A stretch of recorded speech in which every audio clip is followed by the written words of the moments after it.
The start of 2016 has witnessed a sharp escalation in the militarization of the South China Sea. The cause of the escalation is multifaceted and comes from both regional and international quarters. The militarization has been initiated and exacerbated by both China and the United States, both bearing responsibility for the current level of tension in the region. The USS John C. Stennis Carrier Strike Group sailed to the region from its home port in Bremerton, Washington on January 15th and passed through the Luzon Strait separating Taiwan and the Philippines on March 1st. The Stennis is accompanied by the guided missile cruisers, the USS Antietam and the USS Mobile Bay, as well as the guided missile destroyers USS Stockdale and USS Chung Hoon. The Antietam is based at Yokosuka, Japan, and was ordered off its normal patrol to join the Carrier Strike Group. The 7th Fleet flagship, the USS Blue Ridge, is also in the area, having docked in Manila on March the 4th. Trilateral talks were held on board the Blue Ridge on March the 5th between the US Navy, Japanese Maritime Self-Defense Forces, and the Philippine Navy. The key subject of discussion was how the three nations can work together to confront China in the South China Sea, promote security and stability in the region, and develop future multilateral training and exercises. The current deployment of the Stennis CSG to the region follows the previous deployment of the USS Lamson guided missile destroyer to the Spratly Islands last October, and the USS Curtis Wilbur to the Paracel Islands in late January of this year. The US has also increased surveillance flights over the areas by P-8 Poseidon patrol aircraft, as well as in one case B-52 strategic bombers. The navies of China and Vietnam fought a naval engagement for control of the Paracel Islands in 1974, which resulted in China's de facto control of the islands. China has established a military presence on Woody Island since that time, and has engaged in an extensive expansion of the base in recent years. Woody Island now has an extensive military airbase with a number of newly built hangars and munition storage buildings. In February, satellite surveillance revealed the deployment of 2 batteries of HQ-9 surface-to-air missile launchers, as well as supporting vehicles such as an engagement radar and the Type 305B ASAR acquisition radar on the northern end of the island. Last November, China announced the deployment of J-11 fighters to Woody Island. As land reclamation and building efforts on the part of the Chinese continue at Fiery Cross Reef and Mischief Reef in the Spratly Islands, with no signs of slowing down in the immediate future, it will be interesting to see if the US Navy increases the size and tempo of future patrols in the area. With the Royal Australian Navy taking delivery of its second Canberra-class LHD, HMAS Adelaide, on December the 4th of last year, and the first of 2 Makassar-class LPD vessels built by Indonesia for the Philippine Navy, the BRP Tarlac, launched on January 17th of this year, the US Navy may soon be bolstered by more powerful regional navies in future patrols. The Prime Minister of Japan, Shinzo Abe, announced in November of last year his willingness to have the Japanese Maritime Self-Defense Forces join the US Navy in patrols of the South China Sea. Australian P-3 Orion Maritime Patrol aircraft are currently flying freedom of navigation missions in the region. It was reported just days ago on March the 9th that the United States and Australia were negotiating the basing of more US strategic bombers, including the supersonic B-1 and aerial tankers, at Australian bases on a rotational basis. The aircraft would be based at Tyndall and Darwin in northern Australia. They would complement US B-52 strategic bombers already based at Darwin on a similar rotation. As the brinkmanship continues, with no signs of either China or the United States backing down, the chances of a military confrontation in the South China Sea, whether calculated or accidental, continue to grow with each passing day.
U.S. naval services have released a new maritime strategy, a plan that describes how the Navy, Marine Corps, and Coast Guard will design, organize, and employ naval forces in support of its global dominance. The new strategy, titled A Cooperative Strategy for the 21st Century Superpower, highlighted forward, engaged, and ready as key words and kept the original theme of ensuring our capability to intervene overseas. It calls for increasing the Navy's forward presence to 120 ships by 2020, up from about 97 ships today.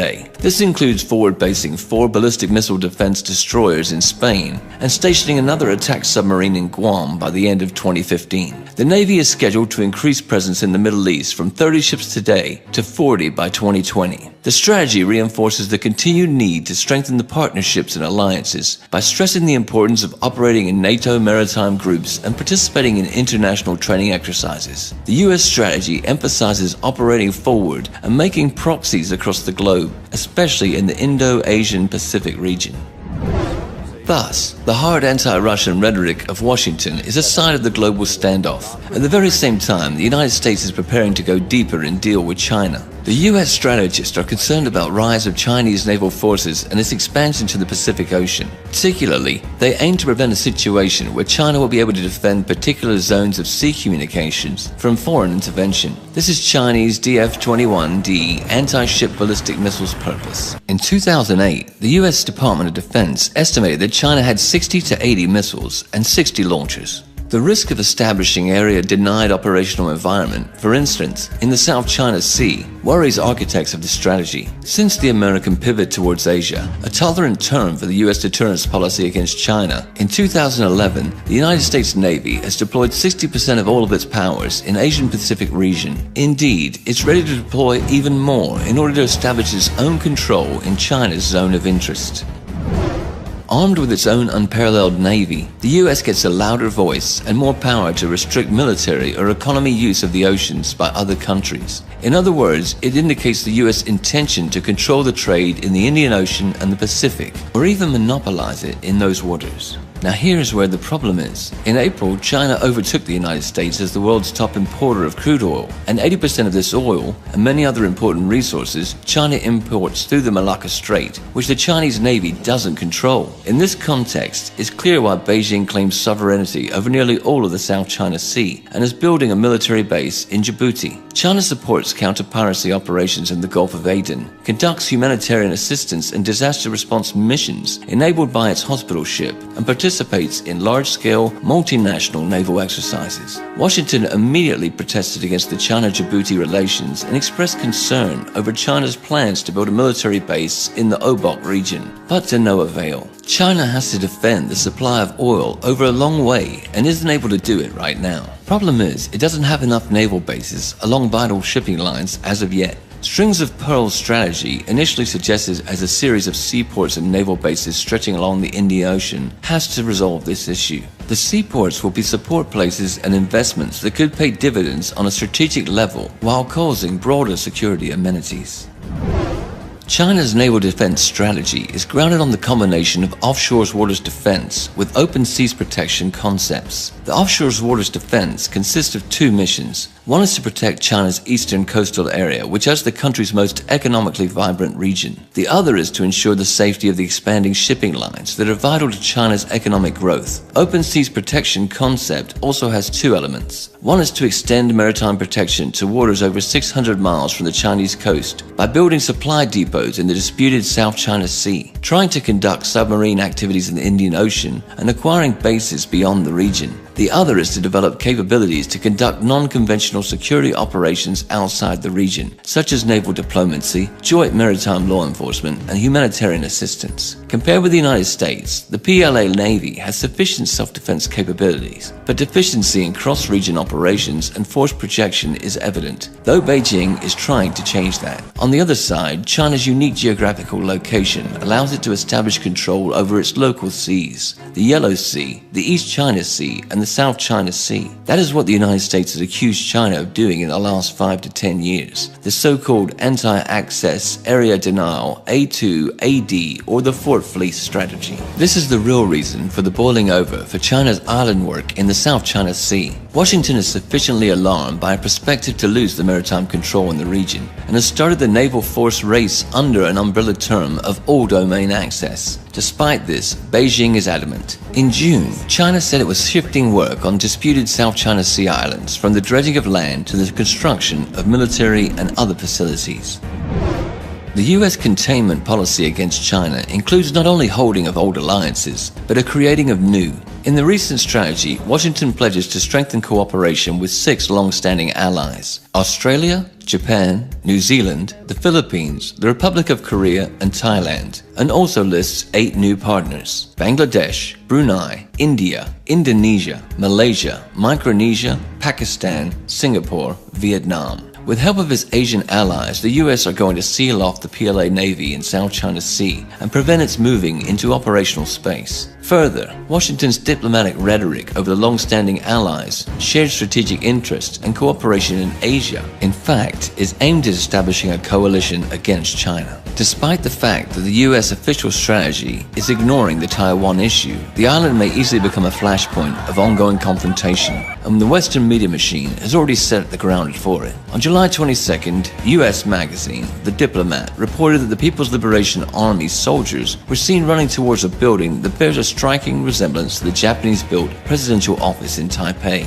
During the Series C of this year's live-fire Stride 2015 Zurine military exercises, the magazine argues 2 things. First is that PLA is practicing the storming of the presidential office to bring pressure on Taiwan in the context of its presidential and legislative elections in January 16, 2016. Second is Chinese military has been preparing to invade the island, but the fact should be taken in its proper context. The military drills are a signal not for Taiwan, but for the US. China shows its capacity to solve a Taiwan problem by force, to predict an attempt to use the island for strengthening of the US military presence. Also, aggressive activity of US special services through Taiwan or an economic sabotage threatening it. In other cases, Beijing would much prefer to reintegrate Taiwan without having to resort to force, but by cultural, economic, and political tools. Moreover, it already has a successful experience of lost territories reintegration, Macau and Hong Kong.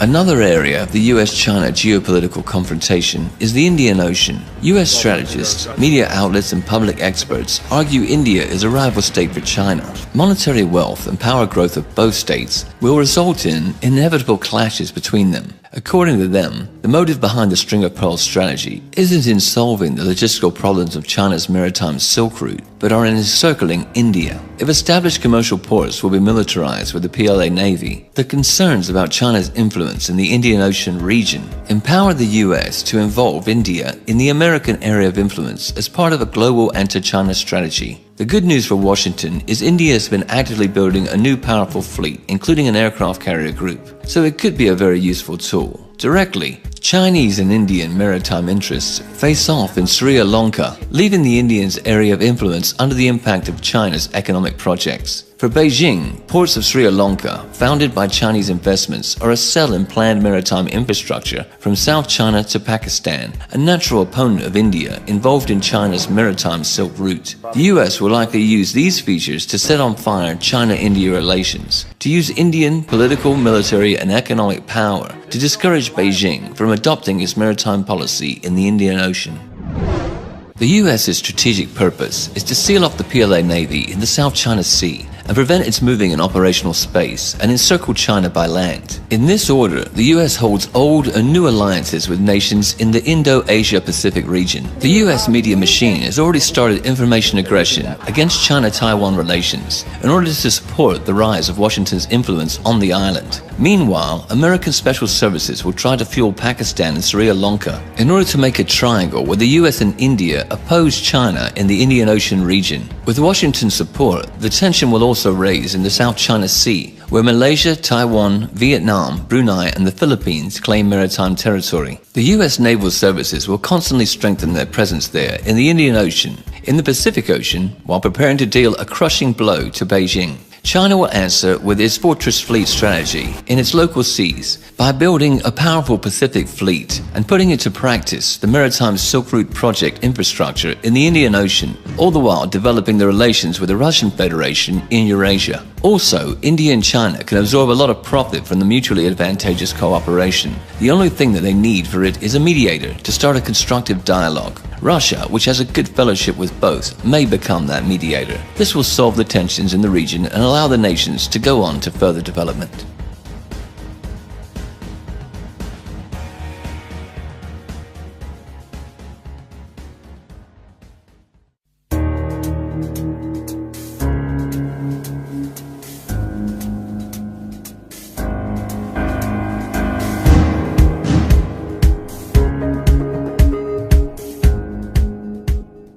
After months of mounting rhetorical war, the United States has conducted a patrol through the South China Sea. On Tuesday, the guided missile destroyer USS Lassen transited the area, sailing within 12 nautical miles of at least 2 China-made islands. A Chinese guided missile destroyer and a naval patrol ship shadowed and gave warnings to the US warship. Then Chinese Vice Foreign Minister Yang Zhesu summoned US Ambassador Max Baucus, lodging serious representations and expressing strong discontent over a US warship patrol. Beijing's attitude was that the US threatened China's sovereignty and security interests. In turn, Washington has demonstrated with this action that it rejects China's claim that the built islands mark Chinese territorial waters. Indeed, it wasn't the first public confrontation of the US and China. Tuesday's US patrol parallels the response to China's 2013 assertion of its expanded air defense identification zone in the East China Sea. Washington responded by dispatching 2 B-52 bombers to fly through the newly claimed Chinese airspace, defying China's rights to assert sovereignty over what the United States classified as international airspace.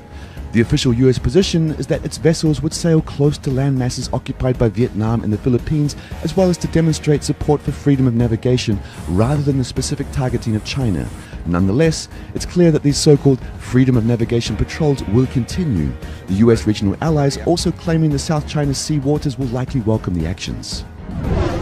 Despite the rhetoric about a freedom of navigation, the US has pragmatic interests in this region. In the ongoing US-China standoff in the Indo-Asia-Pacific region, the East and South China Seas, the Strait of Malacca, the Bay of Bengal and Indian Ocean, as well as countless peripheral lagoons and bays, a crucial point of the competition. Ownership of a particular island, reef or rock, and the right to name a body of water is more than a question of sentimentality. It is the foundation of many national policy strategies. Securing the right to patrol, build bases, and regulate trade through these waterways can mean access to the resources critical to sustaining economic growth and political stability. The Obamas' pivot to Asia and the US newly released maritime strategy de facto means that Washington has taken a course on a long-standing countering of China's influence in the region. A core but often unstated component of the US national strategy is to maintain global superiority at sea. By controlling the seas, the United States is able to deploy military power and to control the movement of goods worldwide. China's maritime strategy aimed to defend its eastern coastal area and crucial maritime routes in the Indian Ocean challenges the American approach. China has already stated continued incursions will lead to more concrete responses. The question now is one of the next steps. It's likely that neither side with contrary maritime interests will find the answer to avoid a crisis even if they did want to do this. Furthermore, they have domestic and international reasons not to step back from their contradictory positions. In the Indo-Asia-Pacific region, the US has been rapidly building political, economic and military alliances to balance the raise of China's economic and military power. Beijing can't ignore this fact. Thus, both sides systematically move to a situation making possible a confrontation. But firstly, the tensions should escalate into crisis in the South China Sea.